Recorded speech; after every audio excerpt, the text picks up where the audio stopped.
আমি এই পৃথিৱীৰ এনেকুৱা শ্ৰেষ্ঠ মানৱ।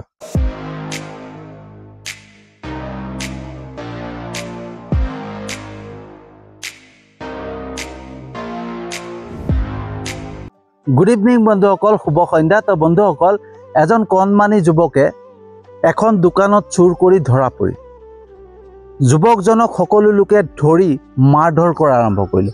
মাৰধৰ কৰিও শান্ত নাথাকি যুৱকজনক এজোপা গছত বান্ধি ল'লে। বান্ধি লৈ মৰেল পুলিচগিৰি দেখুৱাই সকলোৱে যিমান পাৰে ল'ৰাজনক অত্যাচাৰ কৰা আৰম্ভ কৰিলে। কোনোবাই চৰ মাৰে, কোনোবাই গোৰ মাৰে, হয়নে? মানে নিজৰ মাজত থকা বীৰত্ব সেই কণমানি যুৱকজনৰ ওপৰত দেখুৱালে। সেই কণমানি যুৱকজনৰ ওপৰতে নিজৰ শক্তি প্ৰদৰ্শন কৰিলে। পিছত গম পালে যে সেই কণমানি যুৱকজনে কেইবাদিনৰ পৰা একো খোৱা নাছিল, কেইবাদিনৰ পৰা লঘোণে আছিল। ভোকৰ তাড়না সহ্য কৰিব নোৱাৰি সেই যুৱকজনে এখন দোকানত চুৰ কৰিলে। এই পৃথিৱীৰে কাহিনী বন্ধুসকল। আৰু এই পৃথিৱীৰে এজন প্ৰভাৱশালী নেতাই 100 কোটি টকা আত্মসাৎ কৰিলে, মানে চুৰ কৰিলে। সেই 100 কোটি টকা আত্মসাৎ কৰা চুৰ কৰা নেতাজনক সেই যুৱকজনৰ দৰে কিন্তু গছত বান্ধি মাৰধৰ কৰা নাই, তেওঁক অত্যাচাৰ কৰা নাই।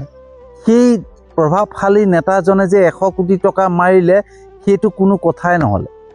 সেই নেতাজনক সেই সকল মানুহে এখন সভা হ'লে ঢোল তাল বজাই আদৰি আনি গামোচা পিন্ধাল। এয়াই বন্ধুসকল, আমি এই পৃথিৱীৰ এনেকুৱা শ্ৰেষ্ঠ মানৱ, হয়নে? যোনে 100 টকা চুৰ কৰিছে তেওঁক আমি গছত বান্ধি মাৰিছোঁ, আৰু যোনে 100 কোটি টকা আত্মসাৎ কৰিছে, চুৰ কৰিছে, তেওঁক ছাৰ বুলি মাতিছোঁ, তেওঁক গামোচা পিন্ধাইছোঁ, তেওঁক সভা হ'লে ঢোল তাল বজাই আদৰি মাতি আনিছোঁ। এয়াই বন্ধুসকল, আমি এই পৃথিৱীৰ এনেকুৱা শ্ৰেষ্ঠ মানৱ। বন্ধুসকল, আমি কোনোদিন কোনোবাই বিপদত পৰিছে, কোনোবাই সমস্যাত পৰিছে, কোনোবাই লঘোণত আছে, আমি কোনোদিন নাচাওঁ, হয়নে? আমি কোনোদিন কাকবা বিপদৰ পৰা উদ্ধাৰ কৰাৰ কথা চিন্তা নকৰোঁ। কোনোবা সমস্যাত পৰিছে, তেওঁক উদ্ধাৰ কৰাৰ চিন্তা নকৰোঁ। কোনোবাই লঘোণত আছে, ভোকত আছে, তাক এসাঁজ খুৱাওঁ, সেইটো কথা চিন্তা নকৰোঁ। কিন্তু কোনোবাই বিপদত পৰিছে, কোনোবাই সমস্যাত পৰিছে, কোনোবাই অভাৱত পৰি সম্পত্তি বিক্ৰী কৰিছে, ঘৰৰ বস্তু বিক্ৰী কৰিছে, সেইটো কিন্তু আমি সদায় লক্ষ্য ৰাখোঁ। কাৰণ আমি কম দামত কিনি ৰাখিব পাৰিম, হয়নে? আমি কমতে বস্তুখিনি কিনি ৰাখিব পাৰিম। তেওঁ অভাৱত পৰিছে যেতিয়া আমি বস্তুবিলাক কম দামত কিনি ৰাখিব পাৰিম, হয়নে? এয়াই বন্ধুসকল, আমি এই পৃথিৱীৰ এনেকুৱা শ্ৰেষ্ঠ মানৱ। বন্ধুসকল, এই পৃথিৱীত, আজিৰ পৃথিৱীত অশিক্ষিত বোলা বস্তুটোৱেই নাই। সকলো শিক্ষিত, হয়নে? শিক্ষিতৰ সংখ্যা বাঢ়ি বাঢ়ি গৈ আছে। সকলোৱে উচ্চ শিক্ষাৰে শিক্ষিত হৈ গৈছে। কিন্তু যিমানেই শিক্ষা বাঢ়িছে, জ্ঞান কমি আহিছে, হয়নে? জ্ঞান বিবেক নাইকিয়া হৈ গৈছে। কাৰণ বন্ধুসকল, আমাৰ যোনটো জ্ঞান, আমাৰ যোনটো বিবেক, সেয়া আমাৰ মাজত সোমাই থকা স্বাৰ্থই ঢাকি ৰাখিছে। আমাৰ মাজত যিখিনি স্বাৰ্থ থাকে নহয় বন্ধুসকল, সেই স্বাৰ্থই আমাৰ জ্ঞান, আমাৰ বিবেক ঢাকি ৰাখিছে। আমি অকল স্বাৰ্থই দেখা পাওঁ, প্ৰত্যেকতে আমি স্বাৰ্থই দেখা পাওঁ, হয়নে? কোনোবাই বিপদত পৰিছে, তেওঁক কেনেকৈ বিপদৰ পৰা উদ্ধাৰ কৰোঁ সেইটো চিন্তা নকৰোঁ। তেওঁ বিপদত পৰি পেলাই কিবা বস্তু বিক্ৰী কৰে নেকি সেইটো লক্ষ্য ৰাখোঁ, যাতে আমি কম দামত কিনিব পাৰোঁ। কাৰণ আমাৰ মাজত স্বাৰ্থ আছে, হয়নে? কোনোবাই দুৰ্বলতা দেখা পাইছোঁ কাৰোবাক, কাৰোবাই বিপদত পৰি পেলাই কিবা দুৰ্বলতা আমি দেখা পাইছোঁ, আৰু সেই দুৰ্বলতাৰ আমি সুযোগ ল'বলৈ বিচাৰোঁ। কাৰণ আমাৰ মাজত স্বাৰ্থ সোমাই আছে। আমাৰ জ্ঞান নাই, আমাৰ বিবেক জ্ঞান সকলো স্বাৰ্থই ঢাকি ৰাখিছে, হয়নে? আমি কেতিয়াও মানে কাৰোবাৰ উদ্ধাৰৰ কথা চিন্তাই কৰিব নোৱাৰোঁ, কাৰণ আমাৰ নিজৰ স্বাৰ্থৰ কথা আহি পৰে ন। আজি চিন্তা কৰক, সেই কণমানি যুৱকজনে পেটৰ তাড়নাত, ভোকত থাকিব নোৱাৰি দোকানখনত চুৰ কৰিবলৈ সোমালে। কিন্তু আমি একবাৰো চিন্তা নকৰিলোঁ যে যুৱকজনে কিয় চুৰ কৰিবলৈ সোমাইছিলে, তেওঁ চুৰ কৰিবলগীয়া হ'ল কিয়, সেই কথাটো সেই যুৱকজনৰ পৰা জানো, সেইটো কথা আমাৰ বিবেকত নেখেলালে, আমাৰ জ্ঞানত নোসোমালে। আমি সেই যুৱকজনক কেনেকৈ মাৰিব লাগে, আমি কেনেকৈ বীৰত্ব প্ৰদৰ্শন কৰিব লাগে আমি সেইটোহে চিন্তা কৰিম। কাৰণ আমি যেতিয়া সেই যুৱকজনক মাৰিম নহয় বা পিটিম, সেই যোনজন মানে দোকানী, সেই দোকানীজনে আমাক ভাল পাব, হয়নে? আৰু ভাল পালে আমি কেতিয়াবা বাকী বিচাৰি গ'লে বাকী দিব। তো তাতো আমাৰ স্বাৰ্থ সোমাই আছে। এতিয়া মন্ত্ৰী যোনজন নেতা, সেই নেতাজনে 100 কোটি মাৰক, 1000 কোটি মাৰক, আত্মসাৎ কৰক, আমাৰ কোনো দৰকাৰ নাই, হয়নে? আমাৰ কোনো চিন্তা কৰাৰ দৰকাৰ নাই। কাৰণ আমি যদি সেই নেতাজনৰ ওপৰত মাত মাতিব যাওঁ, কালি আমি সেই নেতাজনৰ পৰা স্বাৰ্থ আদায় কৰিব নোৱাৰিম, হয়নে? তো মাত মাতিম কেনেকৈ? তো আমাৰ জ্ঞান, আমাৰ বিবেক সম্পূৰ্ণ স্বাৰ্থৰে ঢাকি ৰাখিছোঁ, হয়নে? আৰু সেইবাবে বন্ধুসকল আমি কাৰোবাৰ দ্বাৰা পৰিচালিত হৈ আছোঁ। আমি গমেই পোৱা নাই আমাক কোনোবাই পৰিচালনা কৰি আছে, হয়নে? আমি আমাৰ নিজৰ বিবেকেৰে একো চিন্তাই কৰিব পৰা নাই। আমাৰ মগজুক বেলেগে ব্যৱহাৰ কৰি আছে। আৰু আমাৰ মগজুক বেলেগে ব্যৱহাৰ কৰি পেলাই তেওঁলোকে নিজৰ স্বাৰ্থ সিদ্ধি কৰি আছে, নিজৰ স্বাৰ্থ আদায় কৰি আছে, আমি গমেই পোৱা নাই, হয়নে? কোনোবাই আমাৰ মগজুক ব্যৱহাৰ কৰিছে, আমি গমেই পোৱা নাই। কেলে? আমি আমাৰ জ্ঞান আৰু বিবেকক ঢাকি ৰাখিছোঁ। আমাৰ বিবেকে সেইটো বিবেচনা কৰিবই পৰা নাই যে আমাক যে স্বাৰ্থত ব্যৱহাৰ কৰি আছে, আমাক যে স্বাৰ্থত তেওঁলোকে ইউজ কৰি আছে, আমিতো গমেই পোৱা নাই, হয়নে? কেনেকৈ গম পাম? কাৰণ আমাৰ আমাৰ যোনটো জ্ঞান, আমাৰ বিবেক সম্পূৰ্ণৰূপে স্বাৰ্থই ঢাকি ৰাখিছে, হয়নে?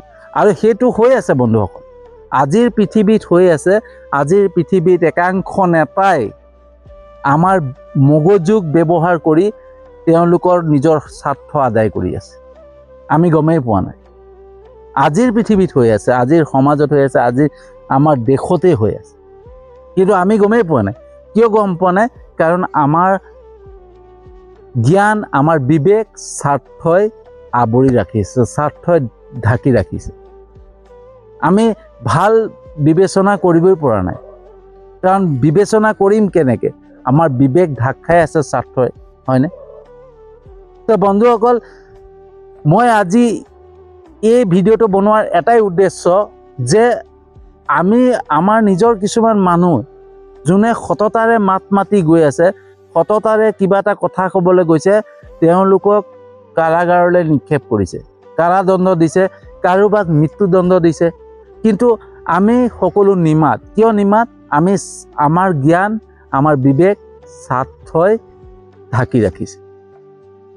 আকৌ আমি এই পৃথিৱীৰ এনেকুৱা শ্ৰেষ্ঠ মানৱ, আমি নিজকে শ্ৰেষ্ঠ মানৱ বুলি ভাবোঁ, হয়নে? আমি নিজকে শ্ৰেষ্ঠ মানৱ বুলি ভাবোঁ, কিন্তু আমাৰ কৰ্মখিনি, আমাৰ যিখিনি কাম, সেইখিনিত সোমাই আছে স্বাৰ্থ, হয়নে? যেতিয়ালৈকে আমি সেইটো বস্তু বুজি নাপাওঁ নহয়, আমাৰ মগজুক বেলেগে ব্যৱহাৰ কৰি থাকে। আৰু বেলেগে ব্যৱহাৰ কৰি পেলাই আমাৰ মাজতে নিজৰ ভাই ককাই, নিজৰ ওচৰ চুবুৰীয়া, নিজৰ দেশৰ মানুহৰ লগত আমাৰ বিবাদ সৃষ্টি কৰিব, আমাৰ মাজত বিভেদ আনিব। আমি গমেই নাপাম। কেলে গম পাম? কেনেকৈ গম পাম? কাৰণ আমাৰ জ্ঞান, আমাৰ বিবেক স্বাৰ্থই আৱৰি আছে। আমি প্ৰত্যেকজন মানুহে স্বাৰ্থপৰ হৈ পৰিছোঁ, নিজৰ কথা চিন্তা কৰিছোঁ। কিন্তু নিজৰ কথা চিন্তা কৰি যে নিজৰে বিপদ মাতি আনি আছোঁ, আমি গমেই পোৱা নাই। কাৰণ আজি আমি নিজৰ স্বাৰ্থৰ কাৰণে আমি কিবা এটা কাম কৰিছোঁ, কালি যদি আমি বিপদত পৰোঁ, আমাকোতো কোনোবাই স্বাৰ্থতে ব্যৱহাৰ কৰিব, হয়নে? আজি কাৰোবাক আমি দুৰ্বল পাই পেলাই আমি তেওঁৰ দুৰ্বলতাৰ সুযোগ লৈছোঁ। কোনোবা এজন বিপদত পৰিছে, সেই বিপদত পৰা মানুহজনৰ দুৰ্বলতাৰ সুযোগ লৈ পেলাই আমি তেওঁক স্বাৰ্থত ব্যৱহাৰ কৰিছোঁ। কিন্তু কালি যদি আমি বিপদত পৰোঁ, তো আমাকোতো কোনোবাই স্বাৰ্থত ব্যৱহাৰ কৰিব। সেই বস্তুটো, সেই চিন্তাটো কৰিবৰ কাৰণে আমাৰ বিবেক শক্তি নাইকিয়া হৈ গৈছে। আৰু সেইকাৰণে এচাম নেতাই আমাৰ মগজুক ব্যৱহাৰ কৰি পেলাই তেওঁলোকে নিজৰ স্বাৰ্থ সিদ্ধি কৰি আছে। আৰু আমাৰ হৈ পেলাই যি ভাল কাম কৰি আছে, যি সমাজৰ হৈ পেলাই, দেশৰ হৈ পেলাই যি ভাল কাম কৰি আছে, ভাল চিন্তা কৰিছে, কাৰোবাক সহায় কৰিছে, সেই তেনেকুৱা লোকক আমি আমাৰ কাৰণে তেওঁলোক আজি কাৰাগাৰত বন্দী হৈ থাকিবলগীয়া হৈছে হয়নে কাৰণ বন্ধুসকল আমি এই পৃথিৱীৰ এনেকুৱা শ্ৰেষ্ঠ মানৱ হয়নে তো বন্ধুসকল কেনেকুৱা লাগিলে জনাব যদি সঁচাকৈ ভাল লাগিছে ভিডিঅ'টো যিমান পাৰে শ্বেয়াৰ কৰিব যাতে সকলোৱে বুজি পায় অকণমান যে আমাৰ বিবেক আমাৰ জ্ঞান স্বাৰ্থপৰতাই ঢাকি ৰাখিছোঁ আমি নিজৰ জ্ঞানক নিজৰ বিবেকক অকণমান ব্যৱহাৰ কৰিব লাগে আমি চাব লাগে হয়নে যে কোনটো শুদ্ধ কোনটো অশুদ্ধ হয়নে আমাৰ সেই বিবেক আৰু জ্ঞান ঢাক খাই থকাৰ কাৰণে কিছুমান মানে নিৰীহ লোকে হয়নে যে যাৰ কোনো অপৰাধেই নাই তেনেকুৱা মানুহে শাস্তি ভুগিবলগীয়া হৈছে হয়নে তো বন্ধুসকল সেইটো কাৰণে যিমান পাৰে ভিডিঅ'টো শ্বেয়াৰ কৰিব মই জানো আপোনালোকে মোৰ ভিডিঅ' চাই লাইক কমেণ্ট কৰে শ্বেয়াৰ কৰে মোৰ ইউটিউব চেনেলটোতো ছাবস্ক্ৰাইব কৰিছে মোৰ ফেচবুক প্ৰফাইলটোতো আপোনালোকে ফ'ল' কৰিছে তাৰ বাবে আপোনালোকক আন্তৰিক ধন্যবাদ জনাইছোঁ আৰু যিসকলে নাই কৰা মই জানো এদিন নহয় এদিন মোৰ ভিডিঅ' চাব ভাল পাব লাইক কমেণ্ট কৰিব শ্বেয়াৰ কৰিব আৰু মোৰ ইউটিউব চেনেলটোতো ছাবস্ক্ৰাইব কৰিব মোৰ ফেচবুক প্ৰফাইলটোতো ফ'ল' কৰিব সেই বিশ্বাসেৰে আজিৰ ভিডিঅ'টো সামৰণি মাৰিছোঁ আৰু এটা নতুন বিষয়বস্তু লৈ আহি আছোঁ